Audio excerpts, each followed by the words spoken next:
Chicky Boo. Oh yeah? So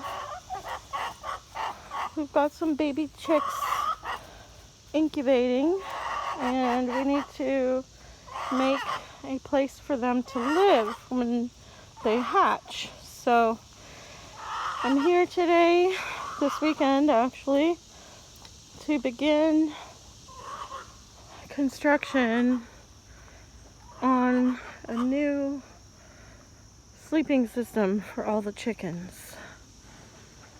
And what we talked about, me and Gabe, was making a very long 16-foot by about 2.5 to 3 foot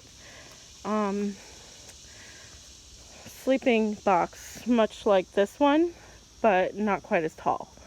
So it's going to be along this side of the coop, along the length, starting from the back here, and then coming up 16 feet, and it'll leave 4 feet of space right here in this corner, because this is a 10 by 20. So anyway, Mom cleaned out the coop, their little sleeping system here that I kind of rigged a couple years ago, and it's been just fine for the number of chickens that we had. But now I need to take it apart and rebuild for this new system. So essentially the back 4 feet or so will be caged off. This is going to be gone. The back 4 feet along the whole 10 foot wide section, 4 by 10 I guess, will be for the baby chicks to be separated from the big girls. And anyway, so they'll have about 4 by 10, and on this side where the sleeping structure will be, they're going to be a box like this, except I think I'm going to leave the bottom as the mulch, and I'm not going to have a piece of wood at the bottom, and I'm just going to build a frame along, well, I'm going to build it outside of the coop and then bring it in and put it together. But I'm going to build probably 3 feet wide by 16 feet. So 3 feet by 16 feet by probably 3 feet high. As high as this, when it comes right up under this bar here. So essentially there's going to be a lid that opens up from the top so that we can get into their sleeping area and clean it out. But it'll have roosting bars, not quite as high as these are, but maybe starting at like 6 inches. It'll be like 6 inches from the ground, and it'll just span the length, the entire 16 feet. However, the back section for the babies will have a wall separating, like a piece of plywood, separating their sleeping coop from the big girls. And then there's going to be a fence separating their section from the big girls also, just so that they can get to know each other and let the babies grow up and live and not be murdered by the big girls. Anyway, it's kind of hard to explain, but that's what I'm going to do. It's going to be 3 feet by 16 feet by 3 feet. So, and it'll have a lid that lifts up and a couple holes for them to go in at the night, somewhat like this one. This is the front piece that I just it was easier to cut a triangle rather than a rounded shape entry. But it'll have a couple holes like that for them to get into their sleeping area from the side from the front side. And then the top I'll make a latch and be able to lift it so that it gives us easy access to clean out the poop and stuff.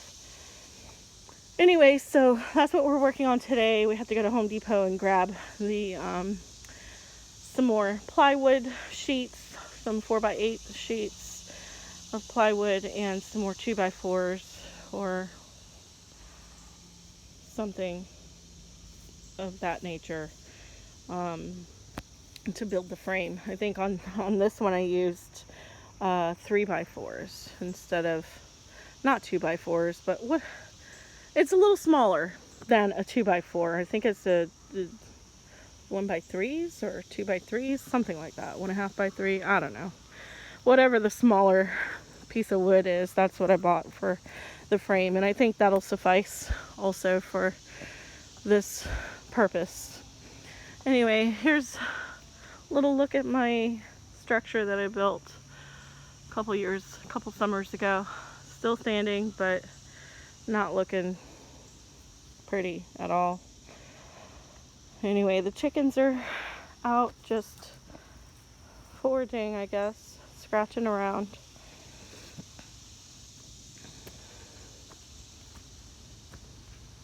But that's what we'll be working on this weekend. So I'm canning tomatoes again.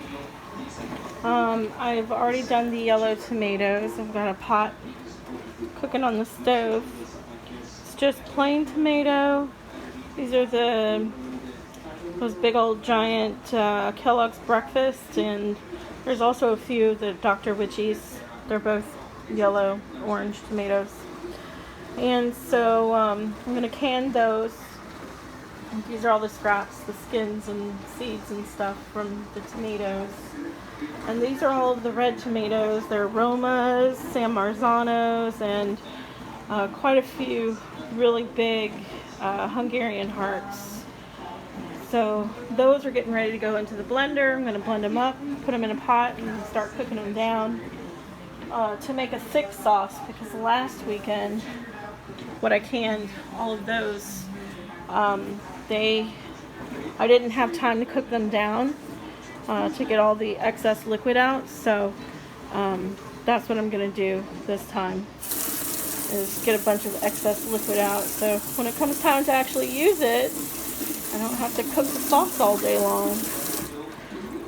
Anyways, super excited. I don't know how many pounds this was, but it was a lot of tomatoes, and of course everything cooks down to nothing, so I roasted them in the oven this time instead of boiling them to get the skins off.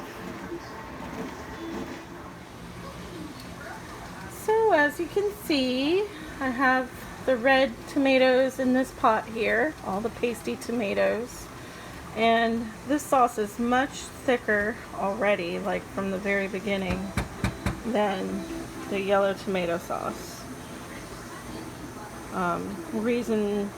Couple reasons, I guess, is because the yellow tomatoes are have more water content. I did try to get a lot of the seeds and jelly stuff out of them before I roasted them. But I also included all of the liquid, the roasting liquid. I just poured it from the pan into the blender. So that was probably a mistake, because I could have at least drained the roasting liquid out. But when after I thought about it, because I obviously did the yellow tomatoes first, while I was taking the peel off of the red tomatoes after they roasted, I also used this turkey baster and sucked out probably 5 or 6 cups of excess liquid.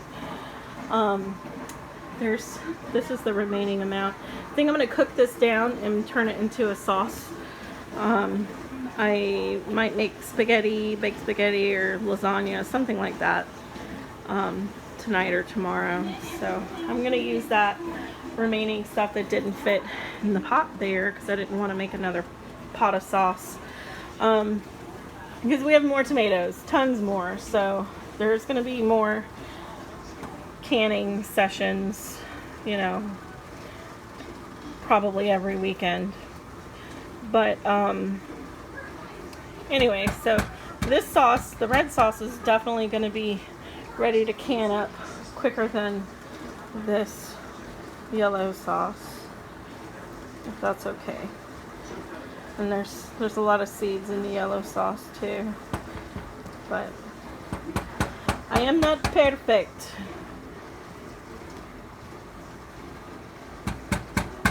Just cooking it down, trying to make it a little thicker so I can can a thicker sauce.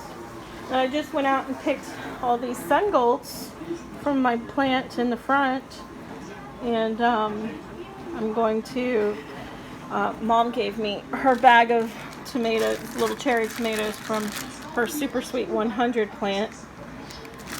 Anyway, so I'm going to have at least one mason jar full of cherry tomatoes, and then I'll fill it with some of this orange, the yellow sauce, to fill in the cracks, and I'll have some cherry tomato sauce.